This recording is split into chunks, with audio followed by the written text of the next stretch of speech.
Welcome back to another episode of The Socially Distant Lawyer. I'm Mitch Hayes. And I'm Greg Vinogradsky. And on today's episode, we have an exciting episode for you, actually. It's a crossover episode between our second podcast, which we've recently launched, which you can find here.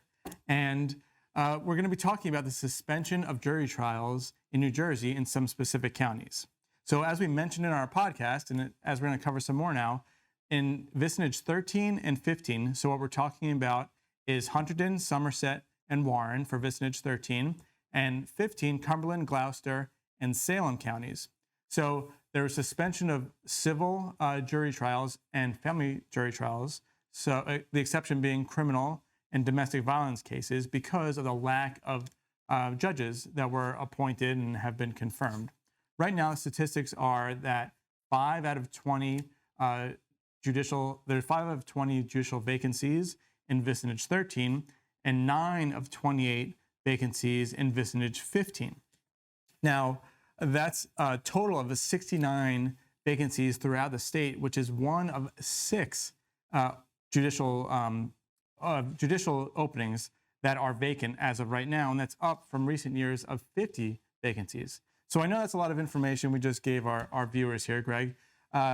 You've experienced it firsthand, right? You've experienced that there's been cases that you've dealt with that have been moved. So what's been the impact that you've seen? Yeah, so we've had cases that are set for trial in these counties, specifically in Somerset County, and obviously they're not going, so they just got, the trial dates got wiped away. There's no new trial dates that are set.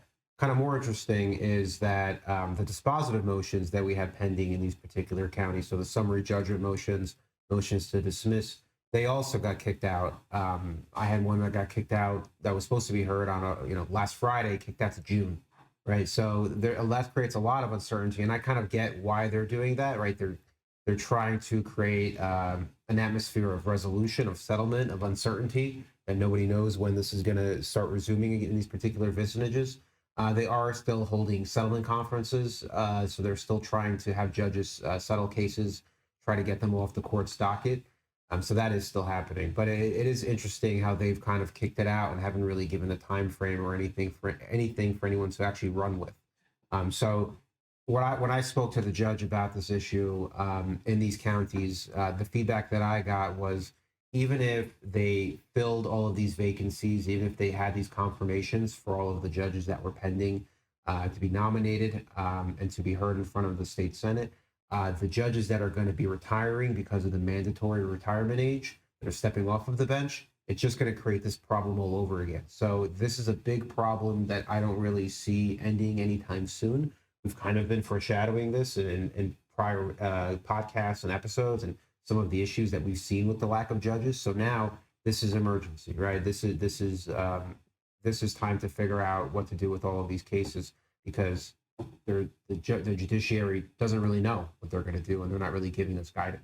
It seems like we came out of COVID, or coming out of COVID, right? And where we had all these restrictions in place, and where we had no trials operating because of the virus spreading and the courthouse being closed, and that the judges were conferencing cases and doing settlement conferences and trying to push the docket. And then now the courthouses then start to open more, and there's been more of a functioning going on, trying to move cases through trials and other resolutions. And now here we are again, these 2 vicinages, and we're back to like COVID. It's like the judiciary can't catch a break, right? So they're trying to take as much off of their plate as possible. They're not getting any support. And I'm not blaming anybody. I'm not blaming any particular political person or anything like that. It's a failure, I think, for everybody to help the judiciary out and to actually get these things moving. And it's something that we've all known. We've all been shouting that this is a problem, that this is something that's going to keep coming, and it's only going to get worse. And, if I had a crystal ball, right, I would say that this is probably going to expand to other areas. These are not necessarily high volume vicinages. And some of the higher volume ones that are going to have these issues, it's going to explode. And I think when it does hit those areas, you're really going to see everyone start to freak out, because those are the high volume, potentially high value cases that are going to be going nowhere. Yeah, I think we've seen that in the past, like you were saying, up in the northern part of the state where our home office is based, is some of those counties had experienced this issue, not to this extent in previous occasions, and were kicking out trials and and trying to push out cases to hopefully they resolve. So yeah, you're right. If it comes back around and starts affecting the northern part of the state again, or some of the more populated areas in the southern part of the state, we're going to have even bigger problems than we have right now. And I think that we're going to see more cases pushed out again to mediations and settlement and to do whatever we can to not have these lengthy delays. Yeah, and it's already slowly happening, right? So in Hudson County, there's, in a complex construction defect cases in those particular counties like Hudson, the judges are just giving as much time as anybody needs because they can't reserve a courtroom for 2-3 weeks for a complex construction defect claim. They just can't reserve that space. And so they've actually suspended trials and tracked 4 cases. So it's already happening in those areas for, the more complicated cases. And if they're not going to get help, the judges, then it's just going to trickle down to the personal injury track 2 cases that we typically see in New Jersey. And really, it probably won't just be limited to New Jersey. Yep, I think we'll probably start seeing that throughout the nation as well, especially with appointed as opposed to elected officials.